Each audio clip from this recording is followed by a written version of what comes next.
Assalamualaikum dan salam sejahtera para pendengar. Nama saya Nur Khalidah Dahlan dan penulis bersama untuk kertas persidangan ini adalah Nur Aisyah Fatihah Muhammad Zamri. Kami adalah daripada Fakulti Undang-Undang UKM. Tajuk kertas persidangan kami adalah Kajian Perlindungan Undang-Undang terhadap Pelancong dalam Aktiviti Eko Pelancongan.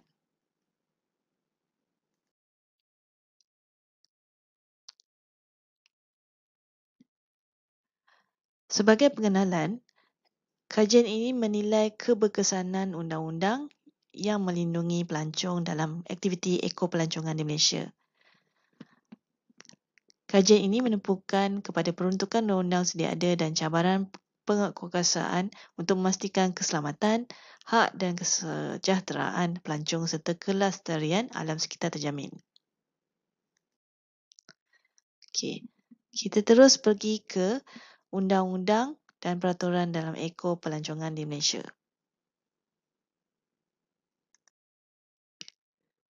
Okey, Malaysia mengawal selia eko-pelancongan melalui beberapa akta utama, iaitu antara akta utama adalah Akta Industri Pelancongan 1992 yang berfungsi untuk mengatur pelesenan dan operasi industri pelancongan.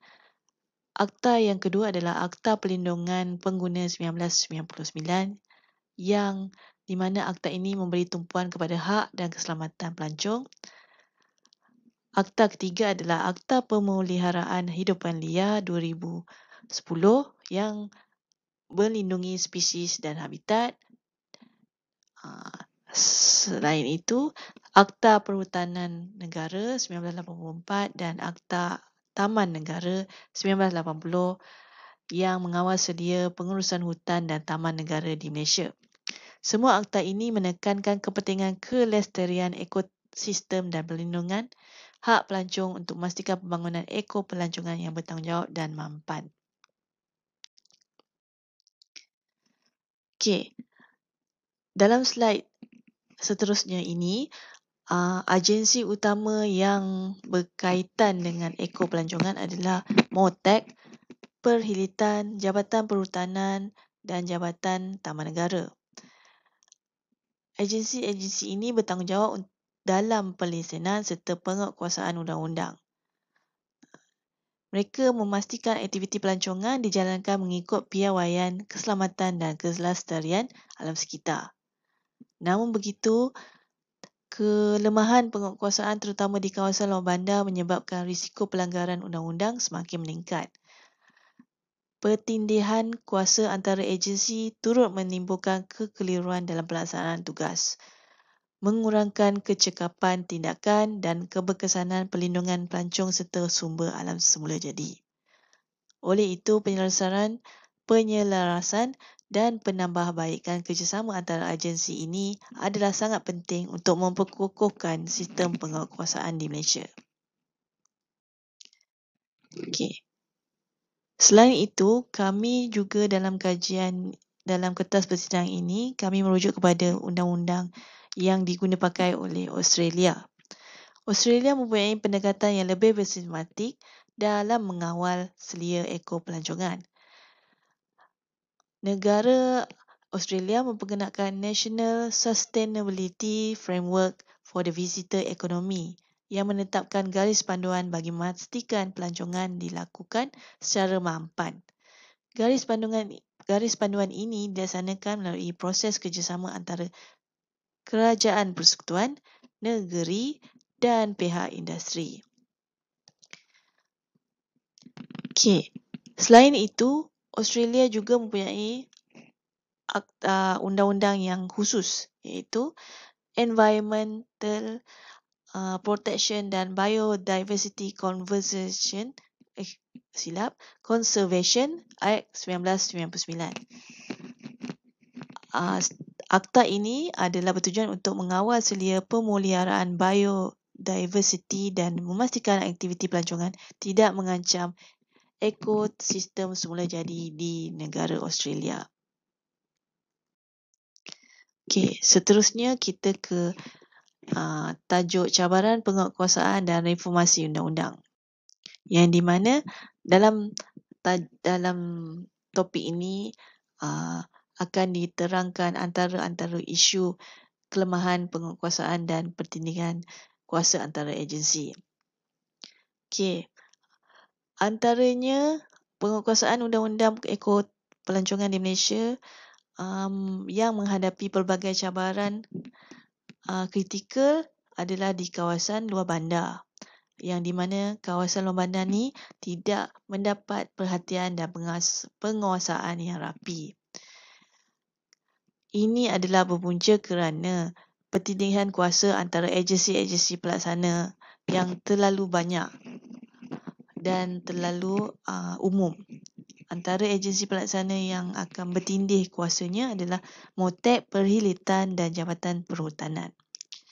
Seringkali operasi pelancongan tanpa lesen berterusan tanpa dikenakan tindakan sewajarnya kerana kekurangan sumber manusia dan ketidakseragaman dalam bidang kuasa. Oleh itu, masalah ini menjejaskan keberkesanan pengawalan dan serta menimbulkan risiko terhadap keselamatan pelancong dan kelestarian alam sekitar. Okey, sebagai contoh, seperti yang baru diterangkan tadi, antara akta yang diguna pakai di Malaysia adalah Akta Industri Pelancongan 1992, yang di mana akta ini adalah berfungsi untuk memberi lesen kepada penguasa pelancongan. Namun begitu, masih terdapat banyak operator yang beroperasi tanpa lesen yang sah, terutamanya di kawasan luar bandar dan tapak pelancongan yang terpencil. Okey, terdapat satu contohlah iaitu sebuah resort menyelam di Semporna telah didenda RM15,000 kerana menggunakan bot pelancongan tanpa lesen oleh Mahkamah Magistrate Tawau pada November 2024. Resort tersebut dikenakan hukuman bawah Akta Industri Pelancongan inilah menurut berdasarkan Seksyen 20 Clause 1. Okey. Di lokasi yang berlainan pula, contoh yang lain pula, Agensi Penguatkuasaan Maritim Malaysia menahan sebuah bot penumpang yang membawa pelancong asing berhampiran pulau perhentian kerana permit dan insurannya telah tamat, manakala terdapat juga kes pelanggaran peruntukan akibat kelemahan pemantauan di kawasan luar bandar. Kejadian ini berlaku kerana tiada mekanisme pemantauan yang sistematik dan kawalan yang lapangan yang efektif. Oleh itu, sebagai kesimpulannya, Malaysia perlu memperkuatkan rangka undang-undang dan sistem penguatkuasaan dalam pelancongan untuk melindungi pelancong dan alam sekitar. Pembaharuan undang-undang yang holistik dan komiti tempatan dapat mengatasi kelemahan sedia ada. Kita perlu mengambil iktibar daripada negara seperti Australia yang dapat membantu membina sistem yang lebih berkesan dan lestari bagi memacu pembangunan pelancongan yang bertanggungjawab di Malaysia. Okey, sekian saja pembintangan kami. Terima kasih.